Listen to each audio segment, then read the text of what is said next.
Brandon, it's Amber from Virginia Beach. I'm so excited to ask you a couple questions today. In the last few years, I've traveled all over the US to see you play in all different types of locations. I've seen you cover so many different songs and different writers. Don Williams, Trisha Yearwood, Alison Krauss, and even Tom Petty.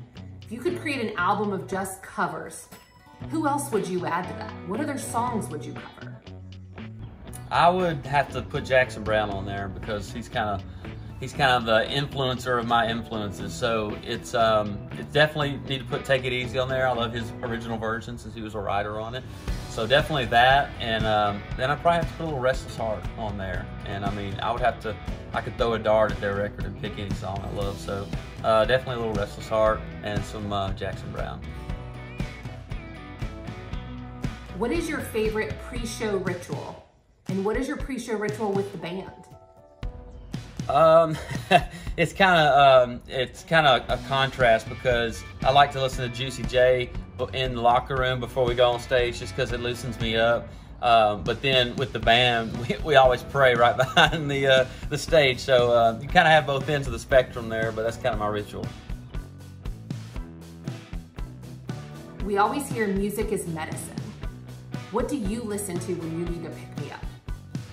I would have to say some Kenny Chesney deep cuts. You know, everybody knows his summertime rock anthems, and you know, they're the story of everybody's life, and that's why they come to shows and stuff. But as a songwriter and a song picker, I really like to dive into Kenny's stuff, and I have to put Bonnie Raitt in there too. It kind of just reminds me of growing up. My mom loved her and listened to Journey, so I'd have to say somewhere along those three. Great songs paint vivid pictures, like mini music videos in your head. What would be the next music video you would record, and what would the setting be like? You know, I think it'd be fun to do a video for Still Rock and Roll. There's a lot of, you know, I would like to contextualize those lyrics because there's a lot of situations there, like the girl looking back over her shoulder at the bar, and the second that they recognize each other. I think everybody's kind of been there. So that kind of reminds me of a motorcycle, blue jean jacket, leather jacket type video. I think it'd be cool. And lastly, when you receive your first CMA or ACM award, who are you going to be thanking up there on that stage that day?